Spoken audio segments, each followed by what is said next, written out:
بسم اللہ الرحمن الرحیم۔ السلام علیکم بچوں، آج جس ٹاپک کو ہم زیر بحث لا رہے ہیں وہ ہے علامہ زرنوجی۔ تو علامہ زرنوجی جو ہیں یہ ایک عرب مفکر تھے اور مسلک کے اعتبار سے حنفی تھے، اور الہدایہ کے مصنف امام برہان الدین علی بن ابو بکر الغرغانی المرغینانی کے فیض یافتہ تھے، یعنی یہ جو ہیں یہ ان کے استاد محترم تھے، اور اپنی کتاب تعلیم و المتعلم میں یہ بہت احترام سے اپنے استاد کا ذکر کرتے ہیں۔ اور ان کے دوسرے استاد جو تھے وہ فخر الاسلام الحسین بن منصور الغرغانی عرف قاضی خان، جو کہ مصنف تھے مساوا قاضی خان، اور انہوں نے 1203 میں تعلیم المتعلم طریق المتعلم لکھی۔ یعنی ایسے اساتذہ سے یہ فیض یافتہ تھے جن کا ایک نام ہے اسلامی مورخین کی، آپ کہہ سکتے ہیں، یا مفکرین کی قسم میں۔ اور ان کا جو بنیادی موضوع تھا کتاب کا وہ تعلم کے محرکات اور تعلیم کے طریقوں پر مشتمل ہے، یعنی تعلم کے مختلف یہ محرکات کو زیر بحث لاتے ہیں۔ اچھا، ان کے جو تعلیمی تصورات تھے اس میں یہ ہے کہ سب سے پہلے یہ ہے کہ مذہبی افکار کی چھاپ تھی، یعنی مذہب کو یہ بہت زیادہ اہمیت دیتے ہیں، اور ان کے خیال میں یہ ہے کہ علم جو ہے یہ ذہن کو جلا بخشتا ہے، اور تعلیم جو ہے وہ تقویٰ کے حصول کا ایک ذریعہ ہے۔ اس کے ساتھ ساتھ ان کی تعلیم کا جو نصب العین ہے وہ یہ ہے کہ اللہ کی رضا کا حصول ہے، اور اس کے ساتھ ساتھ جو ابدی زندگی ہے اس میں فلاح کا حصول یہ موضوع بحث کرتے ہیں۔ یعنی ان کے خیال میں دنیا میں جو زندگی ہے یہ فانی زندگی ہے، جبکہ ابدی زندگی جو ہے یہ بعد ازاں ہمیں آخرت میں جب حساب کتاب ہو جانا ہے تو اس کے بعد ہمیں لافانی زندگی ملنی ہے اور ابدی زندگی ملنی ہے۔ تو اس میں ہم نے فلاح کا حصول جو کرنا ہے اس حساب سے ہمیں اپنی تعلیم جو ہے وہ حاصل کرنی ہے۔ اب تدریج نصاب جو تھا یہ کیا کہتے ہیں کہ لوازمہ نصاب کے ساتھ ساتھ یہ درجہ بندی کا خاص طور پر خیال رکھتے ہیں۔ سب سے پہلے یہ قرآن و سنت کا مطالعہ کرواتے ہیں، اس کے بعد یہ ہے کہ فقہ اور اصول فقہ پر توجہ دیتے ہیں، اور اس کے بعد طب کی باری آتی ہے، اور فقہ سب سے افضل علم قرار دیتے ہیں۔ یہ ان کے خیال میں قانونی علم جو ہے انسان کے لیے خوراک کی طرح ناگزیر ہے۔ اور قانون کیا ہے؟ فقہ اسلام، یعنی اسلامی طور طریقے قوانین جو ہیں ان کو یہ انسانی خوراک کے مترادف قرار دیتے ہیں۔ اچھا، اس کے ساتھ ساتھ مضامین کا جو انتخاب یہ کرتے ہیں تو ان کا یہ کہنا ہے کہ انتخاب کا حق طلبہ کو ہے، جبکہ رہنمائی جو ہے وہ اساتذہ نے کرنی ہوتی ہے۔ یعنی اساتذہ کی رہنمائی میں اسٹوڈنٹس جو ہیں وہ اپنے پڑھنے لکھنے کے لیے اپنے انتخاب کر سکتے ہیں کہ وہ کیا پڑھنا چاہتے ہیں۔ اب جب وہ اساتذہ کے انتخاب کے حوالے سے کہتے ہیں تو وہ یہ کہتے ہیں کہ اپنے اساتذہ کے انتخاب کے حوالے سے بھی طالب علم جو ہے وہ اپنے والدین سے، اپنے بزرگوں سے اور دوسرے باخبر لوگوں سے سنجیدگی سے مشورہ کرے، یعنی کہ وہ کن اساتذہ کے سامنے علم حاصل کرنے کے لیے زانو ادب طے کریں اور کن سے تحصیل علم کے لیے کوشاں ہوں۔ پھر یہ ہے ان کا یہ بھی کہنا ہے کہ اساتذہ کو بدلنے سے گریز کرنا چاہیے، یعنی یہ نہیں کہ آج اس ٹیچر کے پاس پڑھ رہے ہیں کل اس ٹیچر کے پاس پڑھ رہے ہیں، بلکہ ان کو چاہیے کہ اپنے نصاب کی جو تکمیل ہے، ایک حصہ نصاب جو ہے اس کی تکمیل سے بیشتر اساتذہ بدلنے سے گریز کرنا چاہیے۔ پھر یہ ہے کہ تعلم کے اوقات جو ہیں وہ مقرر ہونے چاہیے۔ وہ یہ کہتے ہیں کہ مطالعہ کے لیے مؤثر طریقوں کے ساتھ ساتھ موضوع اوقات کا تعین کرنا بہت ضروری ہے، اور یہ کہتے ہیں کہ نوبلوغت کا دور جو ہے یہ تعلم کے لیے بہت اہم ہوتا ہے۔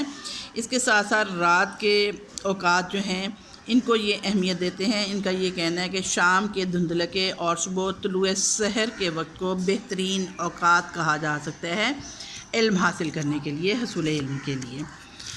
اچھا، علامہ زرنوجی کے جو طریقۂ مطالعہ ہے وہ کیا ہے؟ تو سب سے پہلے ہے کہ مؤثر تدریس کے لیے وہ کیا کہتے ہیں، کیا طریقے اختیار کرنے چاہیے؟ تو سب سے پہلے وہ کہتے ہیں کہ فہم و فراست ہونی چاہیے، اور حفظ کی بجائے فہم پر زور دینا چاہیے، اور یہ نہیں کہ رٹو توتے کی طرح رٹ لیں، کچھ پڑھ لیں، حفظ کر لیں، بلکہ سوچ سمجھ کے.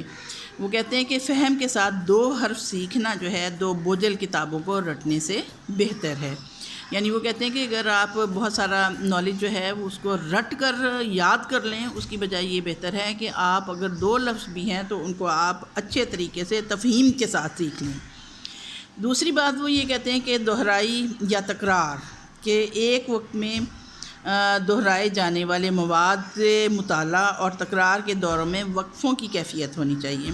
یعنی اگر کچھ سبق آپ نے یاد کر لیا ہے، دہرا لیا ہے، تو کچھ وقفہ دینے کے بعد دوبارہ سے اس کو مطالعہ کرنا چاہیے، دوبارہ سے اس کو تکرار کرنی چاہیے.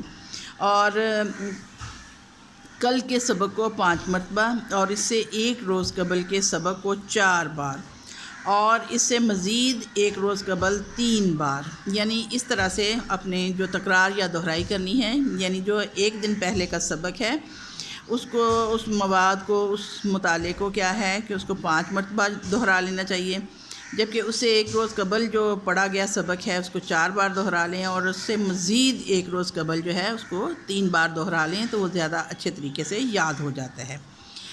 تیسری بات جو ہے وہ یہ کہتے ہیں کہ غور و فکر سے کام لینا چاہیے، کہ اپنا غور و فکر کو اپنا معمول بنا لیں، اور اساتذہ اور ساتھیوں سے تبادلہ خیالات کریں.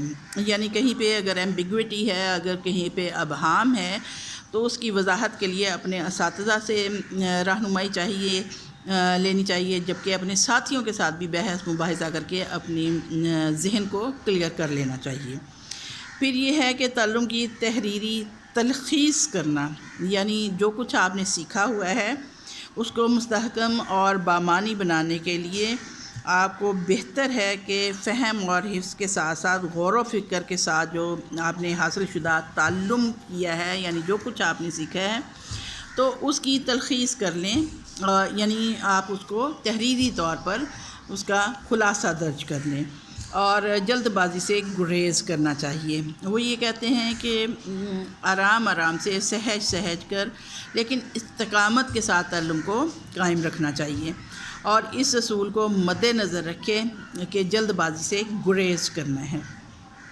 ایک اصول ان کا یہ ہے کہ تعطل سے گریز، یعنی تعلیم میں تعطل نہ آنے پائے. یہ نہیں کہ 1 دن پڑھ لیا تو اس کے بعد 10 دن سبق پڑھا ہی نہیں ہے، تو اس طرح سے یہ ہے کہ سبق کو آپ پراپر طریقے سے نہ سمجھ سکتے ہیں، نہ یاد رکھ سکتے ہیں.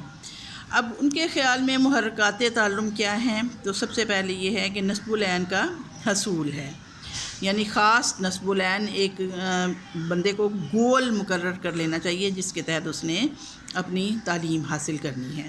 پھر یہ ہے کہ ذوق و شوق اور لگن جو ہے اس کو مد نظر رکھنا چاہیے، یعنی جو بھی پڑھنا ہے، جو بھی تعلیم حاصل کرنی ہے، اس کے حوالے سے اگر شوق ہوگا، ذوق ہوگا، بوریت اگر ہو جاتی ہے تو پھر انسان جو ہے وہ پڑھ نہیں سکتا ہے. تو ذوق و شوق کے ساتھ اپنی تعلیم کو جاری رکھیں.